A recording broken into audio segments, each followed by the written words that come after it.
technical difficulties trying to figure out this stuff. But yeah, we've been well,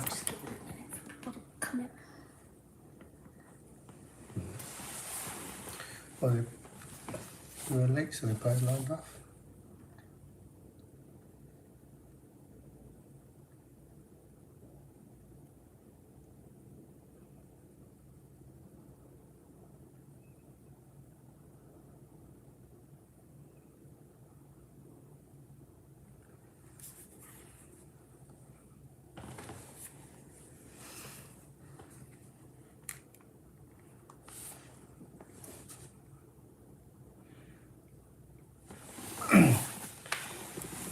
I was what Rudy you talking about? You Rudy Alonzo, Rusty Shackelfield. Oh yeah, no, I was in Atwater when that happened. I was in 2A. That happened in, I believe, 6B. Um, that was Rudy's cousin, James, Joe. It was two Guamanian dudes, James and Joe. They James just got transferred from Coleman. They got the Asians and Islanders had got into it with the white boys in Coleman, and he was in the shoe for however long he was in the shoe. Then he came over to Atwater. Well, the next day, they wanted to drink. When I woke up in the morning, they had my buddy Leighton. He's another Guamanian from that way. And he's like, hey, James and Joe said, come over there and let's go drink over there in their block. But I was like, who? They're like, James and Joe. And I'm like, no, because, I know, like some people when they drink and stuff, I don't know, like they have a lot of angers and stuff that they hold inside them that I don't like to drink with those kind of people. And, yeah, I was there that day, but you guys are gonna have to wait till I get to Atwater to share you the whole story about that situation. But Mike Jones, man, I appreciate you hollering at me. Thank you for you guys' support. This is pretty cool. This is this is a trip. Mark Branches, man, same to you, man. Much love, man. You was in Beaumont with me. Like, hit me up on Facebook, send me your photos, let me know how you're doing, man. Glock fam, what's going on, brother? The stuff that I'm just sharing with you guys is just my story, where I've been, and things that I've been through and seen. I've had a few people comment, like, they ask me, like, what, should you be talking about this, or why are you putting our politics out there? Everything that I share with you guys right now, none of it is secret. It's been documented. People's been indicted. Everybody is what they are already. And, and I'm, to cover all the bases for legal purposes or whatnot. These are just stories shared for me. I don't have no, like they're not going to be able to use what I'm saying here in court. Thank you, Nick Couch 304. Thank you for your love, man. Thank you for your support.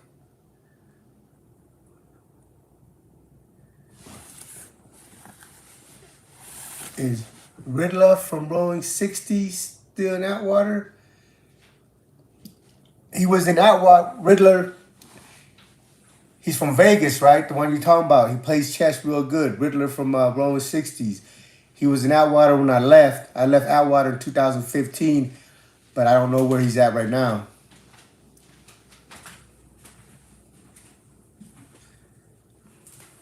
And thanks for the love, Mark. Yeah, I was in Lompoc, Victorville, and Atwater with Riddle.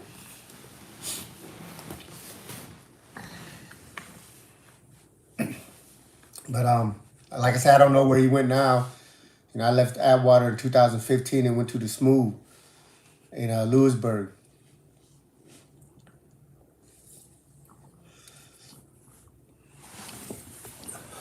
Oh, it's probably not Susan smoking on there. It's fine. Oh, that's fine. Sorry. I had to pick up a habit because my system is so clean since I've been out of prison. I felt kind of, you know, guilty. I don't know what I feel. I'm just trying to buck the system the best way I can. I can't smoke. I can't drink. I do 2 therapy sessions a week. But like the last couple of weeks, I've been sick, so I haven't gone to any of them. Thank you, Richard Lesnar. Thanks for watching. Hell yeah, all my love over here, homie. You know.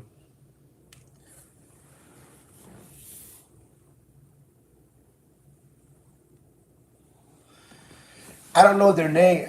Somebody asked me if the DC was I there when DC Cars stabbed their own Keith Barnes. Now, I'm not sure whose name or what, but then when I was in Beaumont, there was 2 DC dudes that went up there in a cell. The dude they stabbed was a rat. They hit him like 117 times, then put him on the top bunk. And, you know, from the people that was in the unit, they said the blood was just dripping through the mattress onto the bottom bunk. I don't know if that's the incident you're hitting me up about, Mike Jones, but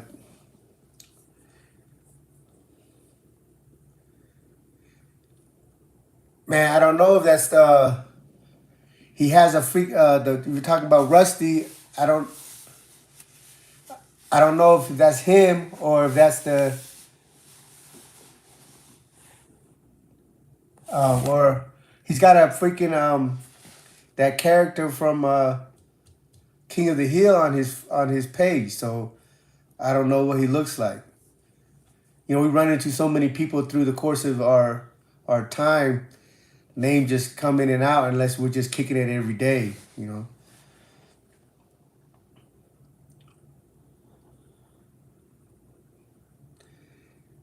Danny Owens. What was he? Was he a GD? Was he a Crip?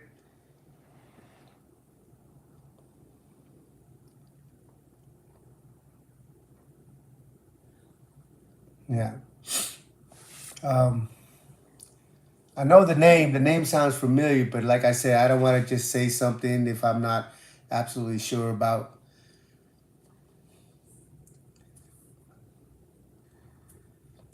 Yeah, I talk to Bryce. I talk to Bryson every day.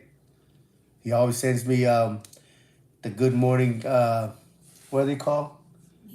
Memes and stuff. Just a meme. The memes. Yeah, me and him, we communicate every day. That's a good dude. He's he's another breed.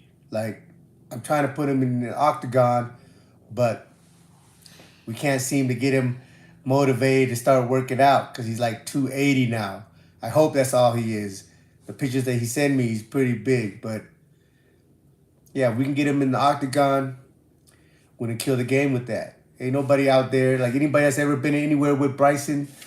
If you've been in Lompoc with him, Atwater, back in Hawaii, you already know, hands down, ain't nobody can do nothing with him.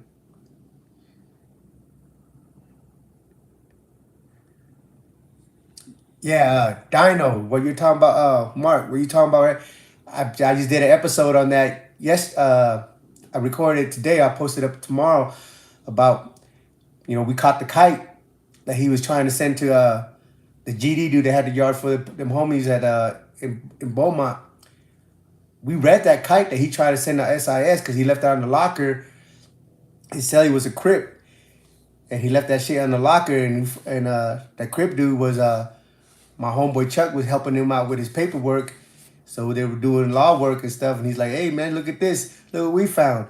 And this motherfucker had that letter encoded, like, "Hey, what's up, Big Eagle, Papa Bear?" You know, yeah. Yeah, we've seen a lot of crazy shit, you know, and it's good to see that, you know, a lot of us that came home are able to make it and sustain, you know. It's and just even with this right here, this is a pretty Hi. unique experience. You know. My wife says hi, Mark. Man, hit me up on Facebook, man. Send me pictures of you and your family. Let me know how you're doing, man. You know, that's to everybody that's, you know, been anywhere with me. You know I sit out here up here with glasses and, you know, I'm a little guy. I'm not big or anything. So I know some people might not, like, can really believe that the stories that I'm sharing or the things that I've done actually really happen. And I don't need any confirmation or nothing like that because I mean, it's what it is. But at any time, if anybody ever feel like I'm making something up that was there with me on the yard, man, I encourage you to call me on it. You know, because I'm not out here to put on a persona or a character. I'm just sharing you my life story.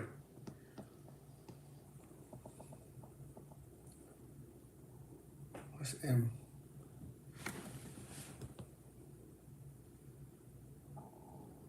Okay,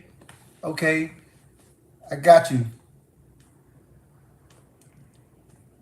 I'm recalling it, but like I said, man, it's just been so long.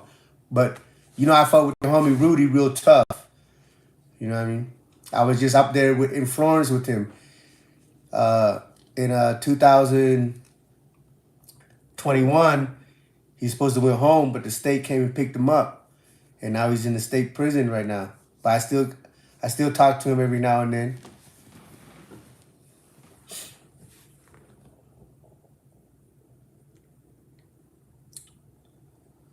Yeah, that's I'm answering Tony Ark talking about a black guy that got killed by another black guy in Atwater. Yeah, the black guy that got killed, his name was Black.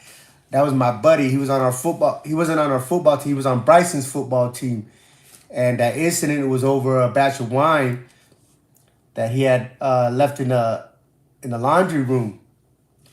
And you know, over there, if you leave, if the COs find something in the laundry room, they'll lock the laundry room up for a week. So dudes were crying about him having his batch in the laundry room and whatnot. So the other black, you know, they were both bloods, but the homie Black, he's from the East Coast. And the dude that he got into was a big old dude that just came out of ADX. So, but they went head up in the room and Black pieced him up. And them other blood dudes broke it up and stopped it. But then, you know, they wanted to go a second round. And in the second round, dude caught him, knocked him out, and dragged him out of the cell, put him under the stairs. You know, and if you're in Atwater, the stairs, they have like little railings at the bottom of the stairs. And he just held on to the stairs and just started jumping on Black's chest until that shit caved in and killed him, man. Yeah, that was the homie, man. That was fucked up. You know, the politics is fucked up because instead of, we don't got no keys, we didn't lock the motherfucking laundry room. So why you ain't beefing with the CEO over there, but you willing to go kill your own homie over this shit when your beef is supposed to be with the CEO? But that's what, you know, got a lot of people fucked up in the system is that if I steal something from you, you're gonna go grab your knife and come and try to kill me. But if a bitch ass CEO go in your cell and take all your shit, you just gonna stand there looking stupid. And That's what people don't understand, man. We're not the ones, the inmates, the other convicts, we're not the ones that got you in this motherfucker, you know? But instead of fighting the people they're supposed to fight, they want to kill each other.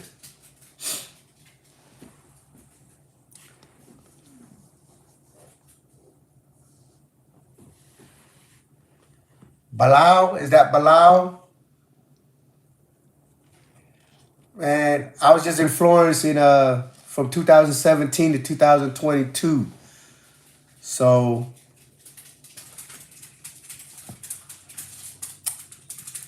all the Muslims over there, they all have the same name.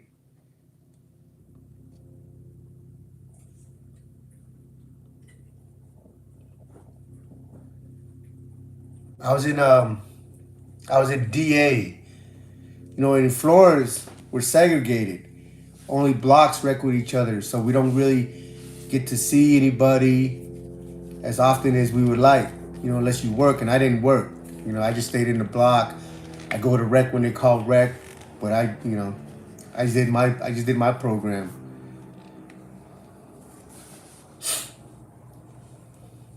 Okay, what's up, Street Gospel?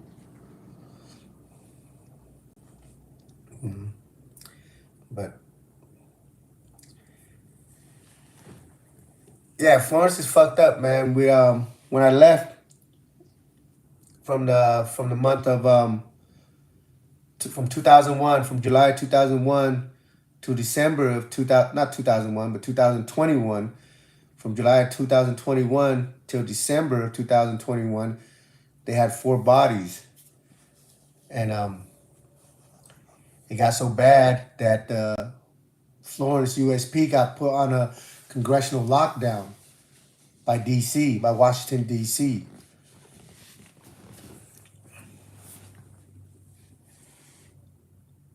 What's up, homie? What's up, Sofron?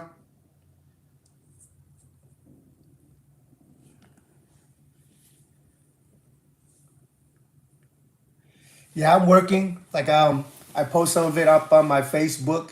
I I do demolition. I've done a couple of demolitions at the University of Utah, and I've done help.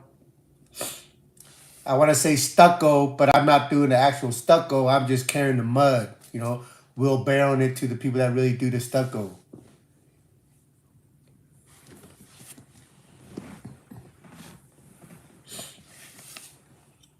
Man, there's people from New Jersey and stuff that I ran into, but I don't really know exactly like what part of New Jersey they're from.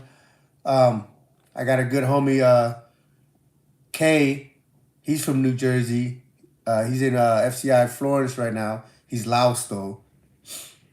You know.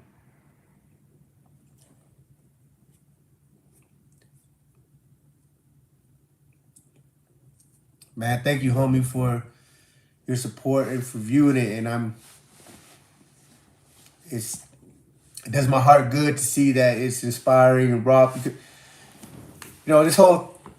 my whole purpose here is not to tell anyone how to live their life. It's not to tell anyone what they should and shouldn't do, because I'm the last person to ever be able to be anybody's judge. What I'm trying to convey here at this time is just, hey, this is where you might end up, man. And what you end up might not be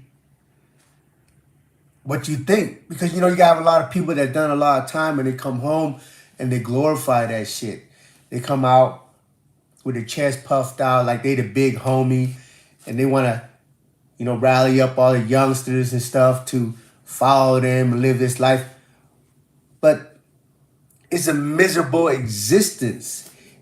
And I feel like people that's been through these experiences and stuff and have seen the reality, I'm not saying I'm right or wrong, but this from my perspective is that if you really love your homies, if you really love the people around you, why would you want to encourage them to put themselves in a situation that this is going to be their outcome?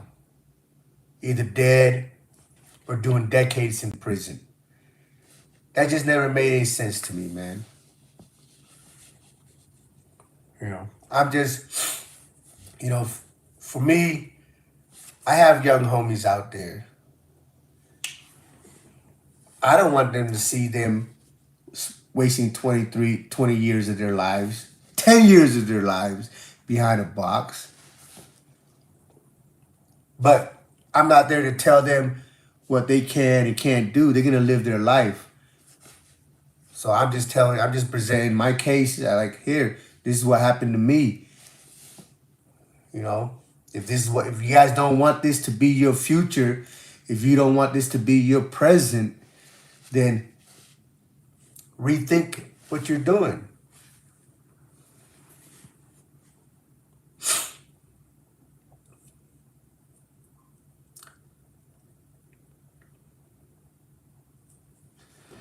Man, the feds don't have shit. I'm answering Tony Ace Ark's question.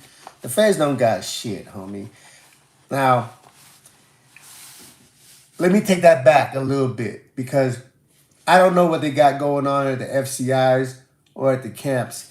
But in the USP, they ain't got shit. They say 85% of your time, like if you do good, whatever, that you do 85% of your time. But that 85% is not promised to you. You only get that 85% if you never get in trouble. If you never get a shot. Because like the people that's coming in now, under the new law, like for me, it don't matter what I did through the course of the year. They can only take 54 days a year from me. And I got, through the course of my time, they've taken over 636 days of my good time. So I could have been home like almost 2 years earlier.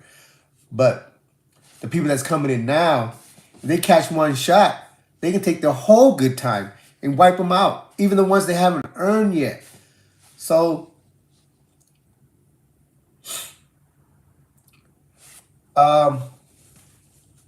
somebody asked me who was the compound officer in Atwater. Well, they had a couple of them.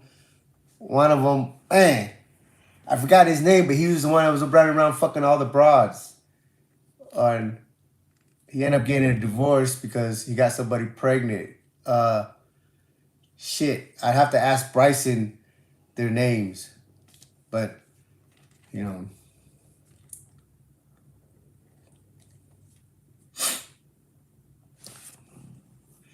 the First Step Act helped a lot of people, but it didn't help anybody in the USP. The First Step Act is all for nonviolent offenders, for nonviolent drug cases. But, the people that have like cases like mine, I had robbery and I had assault on a federal officer, we could use those benefits too. We could use the help too, because at the end of the day, we're all in prison. But we're not given a chance to rehabilitate or take any programs or anything because, they already stamped us as some type of individual that ain't worth helping out. So I didn't get a day from First Step Back. But even though that I didn't get a day from it, I still appreciate it because there was a lot of people around me that did get it, And we have to start somewhere.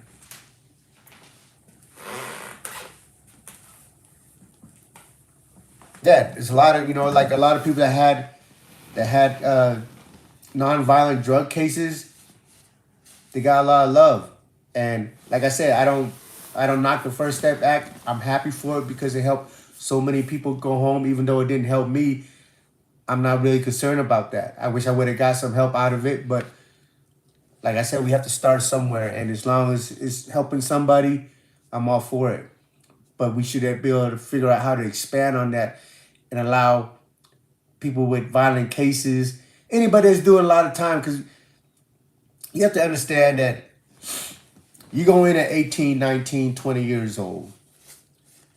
You might be a youngster, wild, unpolished, but after 2 decades, after 3 decades, you're not the same individual anymore. But you're still being punished for the time that you did, for the crime that you did when you were young. Oh, I'm not from Mexico. Somebody asked me if I'm from Mexico. No, I'm from Cambodia. I'm a refugee from the killing fields, which I know a lot of people out here in America haven't heard of the history and the atrocity that happened back then in the 70s. From 75 to 79, Pol Pot had taken over Cambodia and enslaved the whole country. There's about 6 million, 6 point something million Cambodians at the time. But they he killed 2.3 million of them. And that's how we end up in America. We was in a slave camp. My family escaped to Thailand. From Thailand, we went to the Philippines, and from the Philippines, we came out here to Salt Lake City, Utah, Midville, Utah, to be exact. You know, yeah, they were just killing people just because they could. But his ideology was to erase the history of Cambodia and all influence, all foreign influence. But he wanted to erase knowledge from everything because he thinks that people that gather knowledge would have the intelligence to rebel against him at a later time. So he wanted just ignorant, dumb people. Like he wiped out our whole history, our whole culture. We're starting over now. Cambodia was prosperous. Yeah, the politics wasn't perfect, but he took us back to the Stone Ages. You know.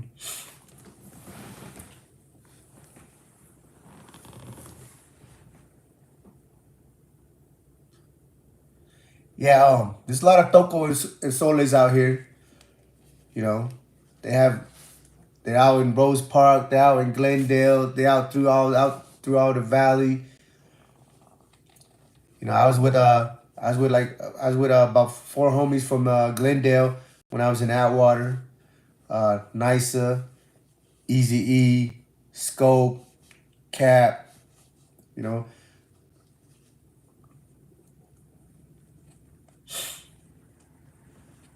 yeah. Do I plan on going to Cambodia? Yeah. I mean, this weekend I just got this coming Monday I just got permission from my probation officer to go to Denver to visit my in-laws for Thanksgiving. So it's a start. But I mean, I don't have no family back in Cambodia. All my family's dead. But that's my history, that's my culture, and eventually I would like to go there and learn more and see. Because I mean, here in America, we're like a gumbo pot. All of us are foreigners. Outside the Native Americans, we're all foreigners. And we always feel like drawn back to the homeland. If nothing else, just to visit and see where we came from. But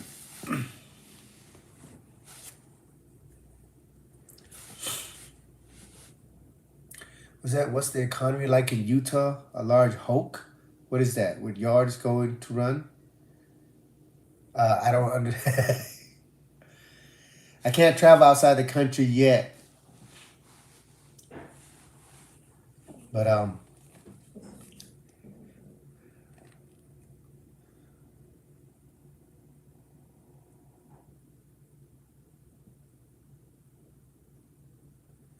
Big Mouse 12. Hey man, I'm appreciative. I appreciate the thought, but man, get yourself right, homie. I'm good. If somehow I can monetize this, or if I come out with something and sell it and you guys support and buy it, man, I'm grateful for it. But, take care of yourself first, homie.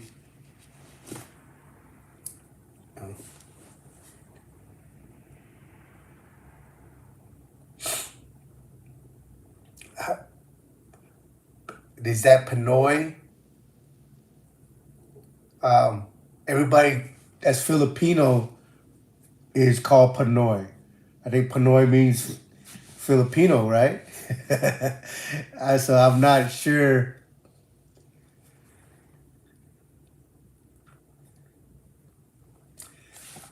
I had a lot of did some Pinoys with from from Hawaii, but not from San Diego.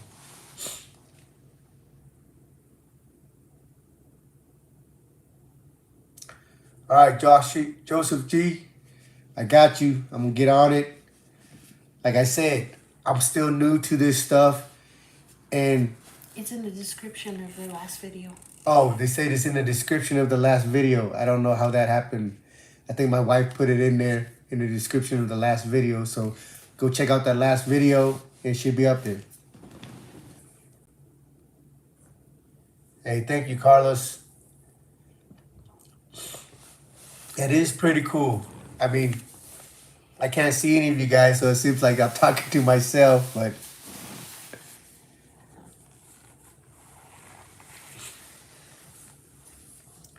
yeah, K Row asking me if I would be coming out with clothing and stuff. Yeah, I have this brand called BMA. It's Baddest Man Alive. I don't know if you guys can see my phone image on here, but you know, Baddest Man Alive has nothing to do with anything other than empowering yourself, being, you know, whatever you are. If you're a father, you're a mother, if you're a student, if you're an entrepreneur, it's about embracing that mentality, being the baddest man, baddest woman in that field, and whoever you are. It's inspiring yourself to live to a higher, you know, inspire yourself to reach a higher level. You know, because we all have potential to be greater than who we are today. But some of us are content with who we are and doesn't want to work on ourselves. But, you know, so my brand is embracing the idea of just being, you know, everything, inspiring to be great, doing, you know, putting your best foot forward in all aspects of your life. But if you guys can see this is why I'll be coming out pretty soon. You know, there's a lot of meaning into this logo. You know, just, I don't know if it can open bigger, but, oh, you know, this is inspired by, this right here was inspired by Thich Quan Duc. As a Buddhist in Vietnam. During the time of the occupation, Vietnam was going through a civil war, the North and the South. But in the South, they had the president of Vietnam that was suppressing the Buddhist monks. They were allowing their soldiers to go loot their temples. And in one incident, they had the Buddhist monk. They had a bunch of Buddhists praying, and these guards and this police came and poured acids on their head. So in protest against the atrocity, Thich Quan Duc went into the middle of the city in this marketplace and lit himself on fire in protest. He burned for 9 minutes and never uttered a word. And that's what BMA is. It's about embracing your beliefs and willing to stand for the things that you believe in, to the point that you're willing to give up your life. Okay, Tooele, Utah, just down the way around the mountain. But here's another image of one of the things that I'll be putting on a t-shirt. I mean, this right here should be self-explanatory. I have right there on the side, it says, all in a day's work. You know, so if you guys don't know what this is a canary. You know, canary likes to chirp. So I'm smashing a canary and I'm smoking a cigar, right?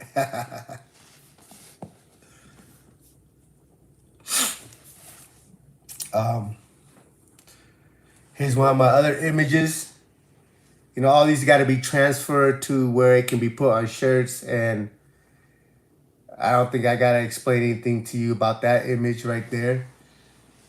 You know, if anybody knows me, they know how I feel about cowards.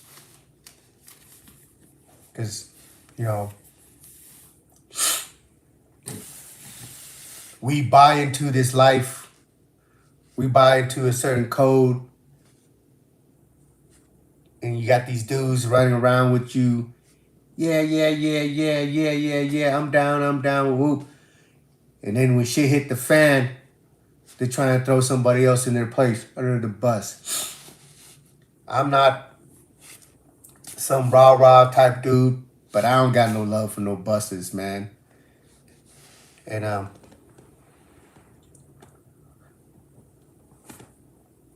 yeah, there's some stories about some gourmets and stuff that I got coming up. You know, a lot of them I was with in Atwater, so I'm just taking you through the course of my time until I get there. You know, be patient with me. Stay tuned. I can't give it all to you guys all at one time. But here's my other image that's gonna be on a shirt right here. You know, this is right here. This is my take on you always have the see no evil, hear no evil, speak no evil.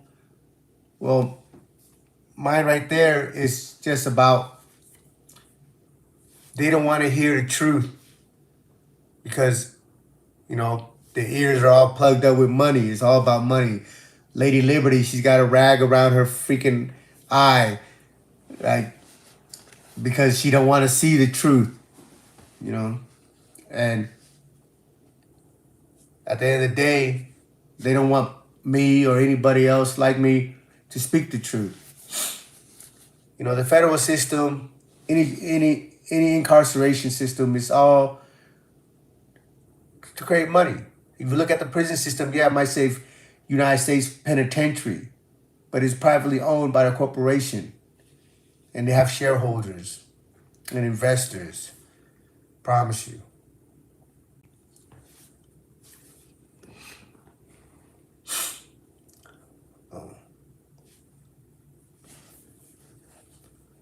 Oh, so here's these are my sketches. So I'll give you guys a little example of what they would look like once I put them together.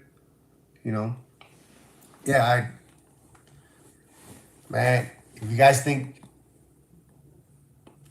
embrace this life, embrace this mentality, I think, you know, you enjoy these clothing. You know, these are just sketches. You know, I haven't, you know, here's for jackets and stuff. You know, things that I've been working on since I've been in for the last few years, trying to come out of prison. And yeah, I'm excited to evolve, you know. And my main objective is just keep myself out of prison. You know, I've had enough. I don't have another day to give them, but I want to do something positive with it.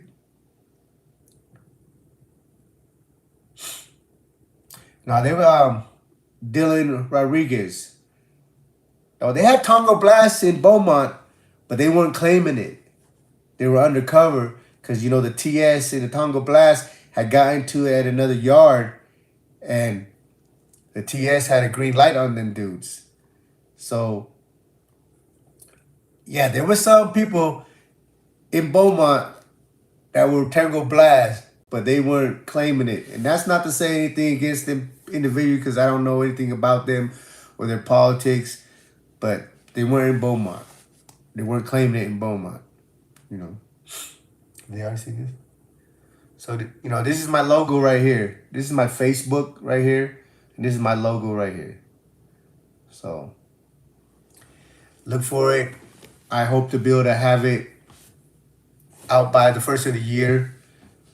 You know, I'm just out here grinding. You know, I mean, I'm doing hard labor to try to build up the funds and the money to be able to put this stuff together. And, you know, I don't know anything about the economy, you know, the business.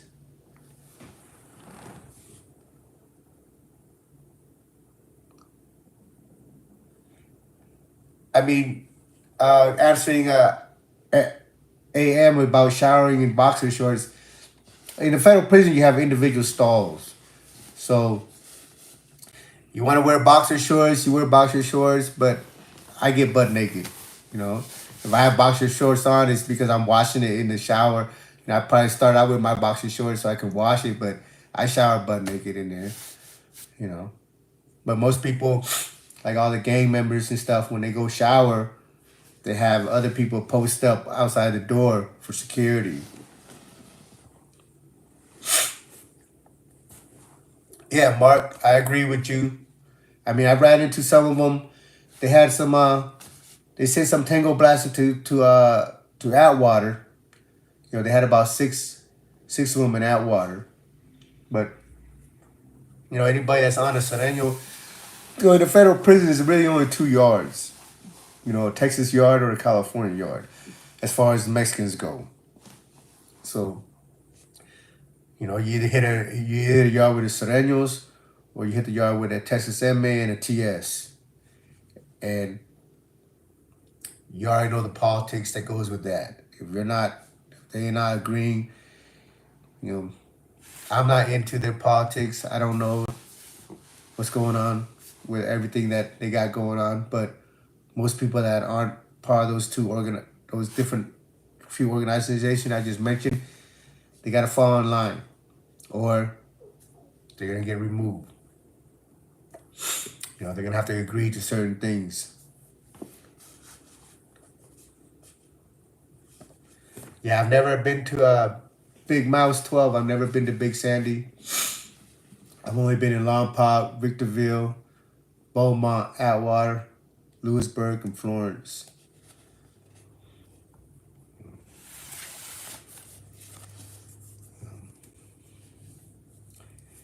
Man, this is pretty cool. I'm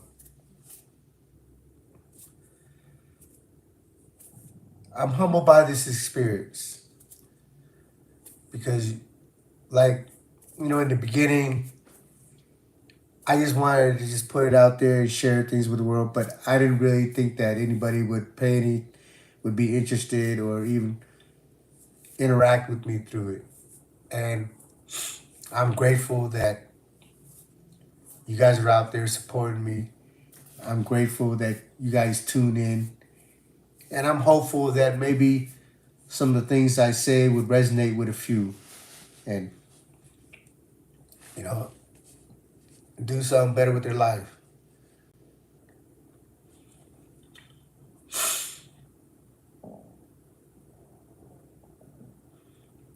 Yeah, well, you know, the Paisas, they're not a gang. I mean, they became a gang because they were forced to be a gang. But the Paisas, a lot of them were just farmers, people coming out, crossing the border, trying to make a living and got caught up, tried to hustle here and got put in prison. And but you know, like the Paisas, they got a collective of different ethnicities. Because, you know, not all of them are all Mexican. Some of them are Salvadorans. Some of them are from Sinaloa. You know, you have all, you know, they're not a gang, but if you got somebody there pushing the line, then they'll come together and push, and ride or whatever, but they're not gangsters.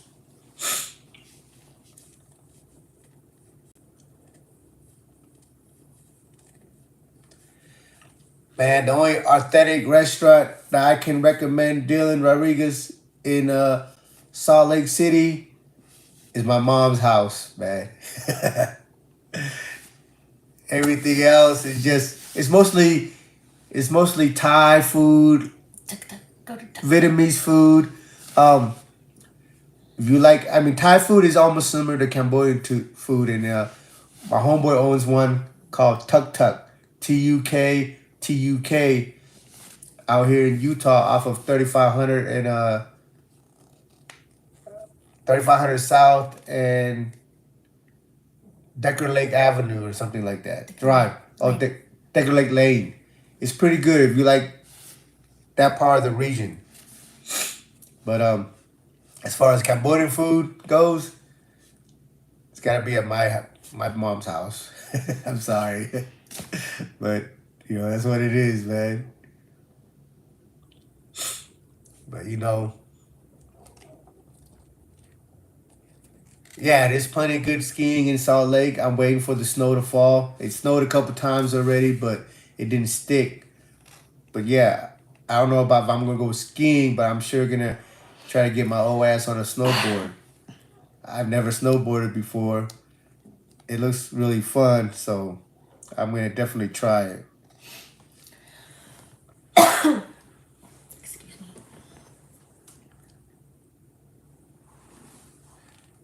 Yeah.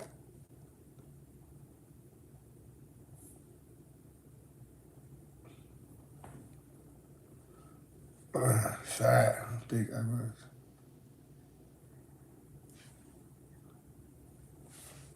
But I never ran into the AZ. I mean, I know a story about an AZMA, and I'll share it with you guys in one of these episodes. I don't want to put everything out there and be a spoiler alert. But it doesn't matter where. A lot. It's gotten big. The gangs and stuff out there of different people, and some people don't recognize other people because they didn't originate from wherever. But these are individuals that bought into their life, that bought into their organization, and is giving everything up for it. And at the end of the day, I respect men, individuals, but I have a pretty cool story about MA from Arizona. I'll share it with you guys in one of these upcoming episodes pretty soon.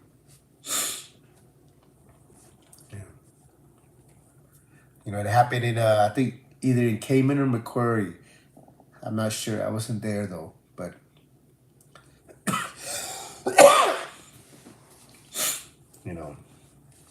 it's a lot of people like when you're in on their yard, when you're not from their area, they kind of like, oh, they don't want to give the due respect because they don't think that other areas breed gangsters too. But they have to learn it the hard way, and it's unfortunate.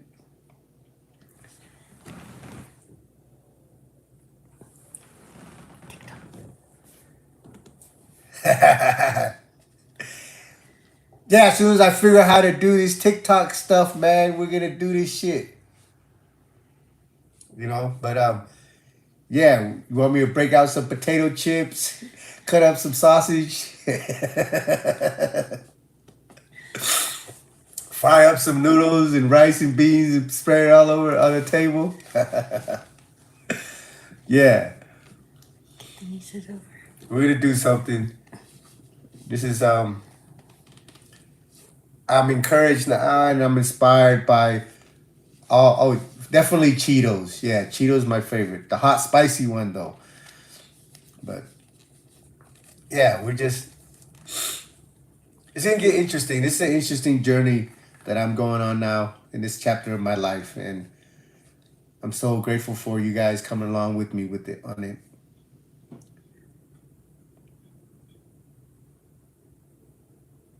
Yeah. Fried rice and mackerel bowl. Yeah, we do a spray with super hot Cheetos, homie. I'm gonna have one of the homies send me a commissary list so I can go get the exact items. And you gotta try to give me freaking PTSD. Like I'm trying, but we'll do it. Oh.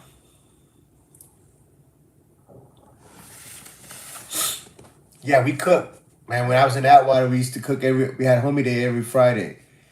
And any homie that was ever in Atwater with us, man, anybody that was in Atwater with us, they know every Friday we had homie day and there was plenty of food for everybody.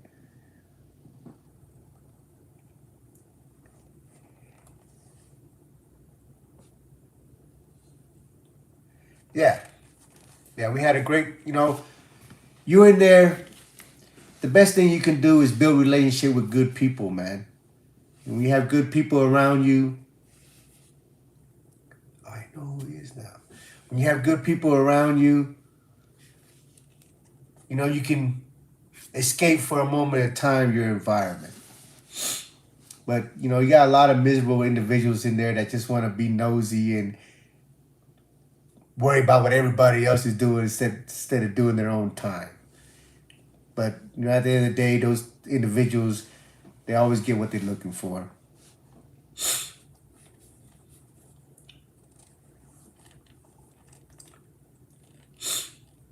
Mark, were you the one that was trying to, you wanted me to hook you up with one of my wife's buddy at the tattoo shop in Denver when she was writing me? Yeah, the girl I was writing when I was in Beaumont, I ended up marrying her. She's my wife now. Yeah.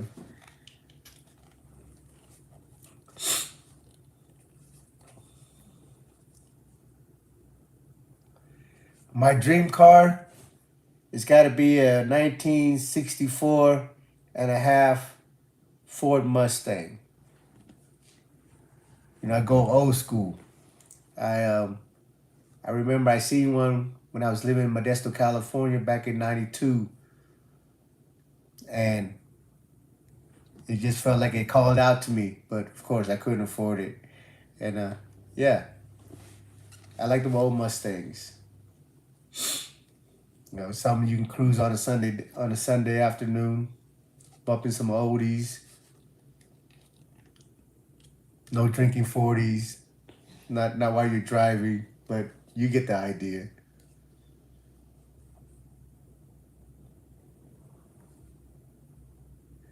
Now, the federal prison system in the USP level don't provide shit.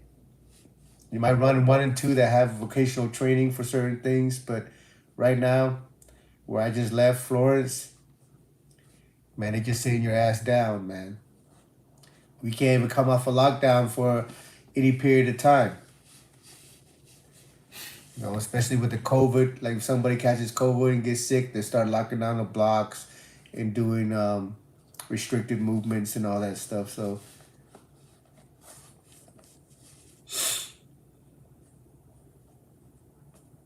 yeah.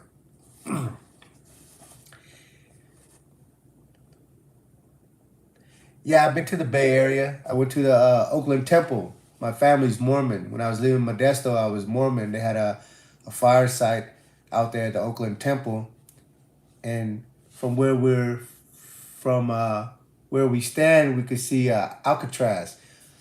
I didn't know then that I was gonna end up in a similar spot, down the road. But yeah, I mean, I got a lot of homies out there from Oakland, a lot of Usos out there from Oakland and Frisco area. But me personally, I've driven through it, but I never sat around and hung out or nothing like that.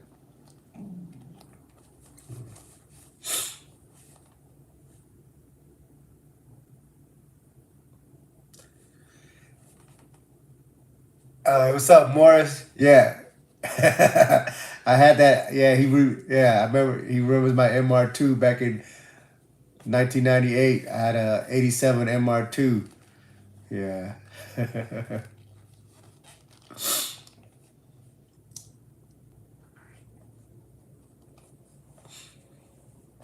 Buenas noches, Big Mouse 12. You have a good night too, homie. And thank you for your support, man. They just notified me that my homie Bryson just sent me another GIF emoji. He always tell me good night and good morning every day.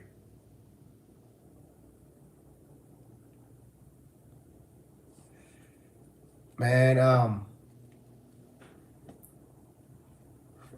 there was this kid in Atwater from Denver. He did my arm right here. Man, I forgot his name, but he did my wife's name on my arm. He was like that, but I forgot his name though. So you can see the back of my arm right here. Man, what do you remember his name, baby? Yeah, he did the back of my arm, my wife's name. He did this shit in like an hour. Um, he had the whole yard waiting for him. But there were some bad dudes, but I just don't really remember their name. There was a white boy from Oregon that was just in Florence with that was like that too. But man, I suck with names.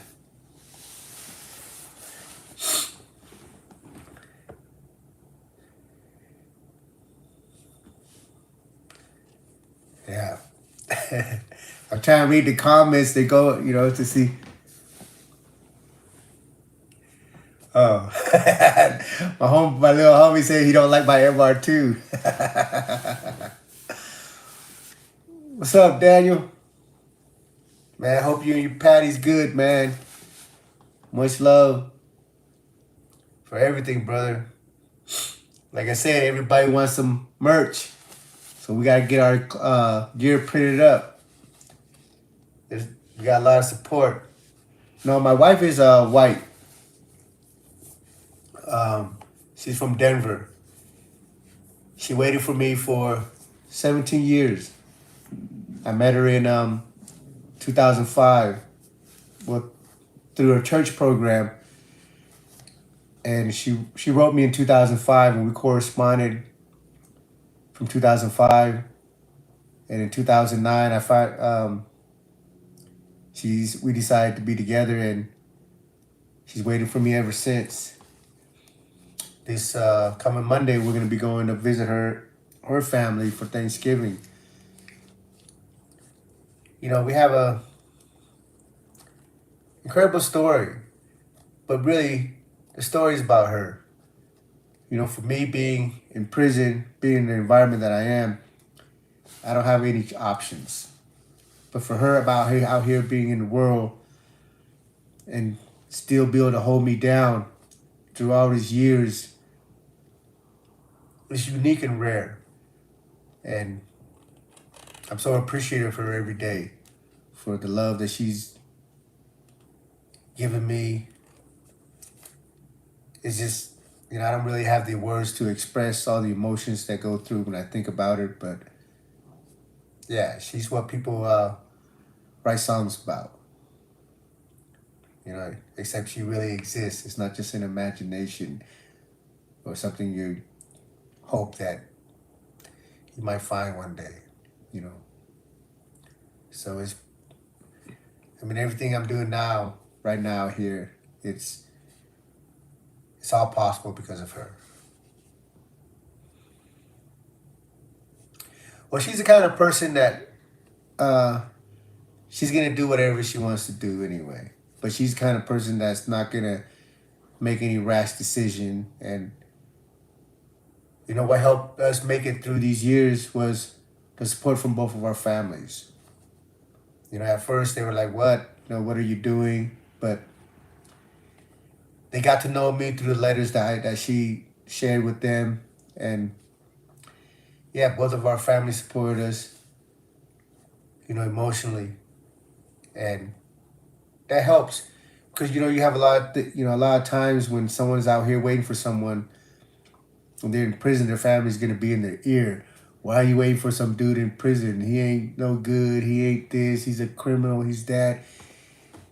And, from their perspective, I'm not going to blame them or anything. And I'm not judging anyone about their opinions or anything like that. I just, for my situation, I'm just appreciative that both our family was supportive. And hell, look where it came out. We're married. Life is good. It's an incredible journey that I'm on right now and continuing.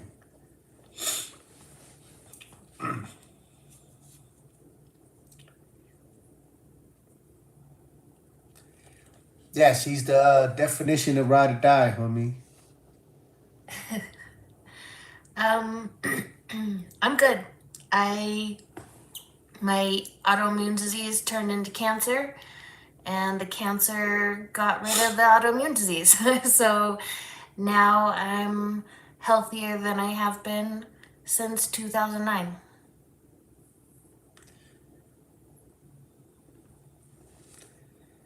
Yeah, Joseph Thonga, let's go eat. Man, just tell me when. Where?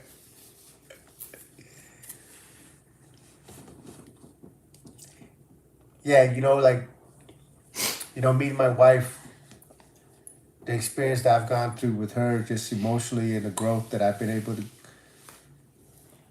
to experience becoming a better person. It's, I don't know how to express this, but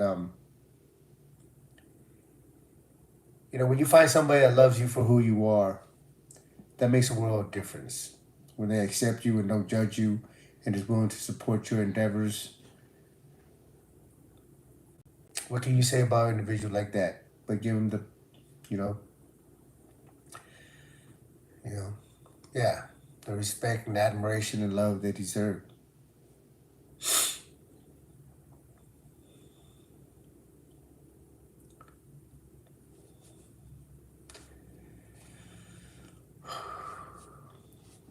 Hey, Mark, you staying out there in Texas? Where you live now?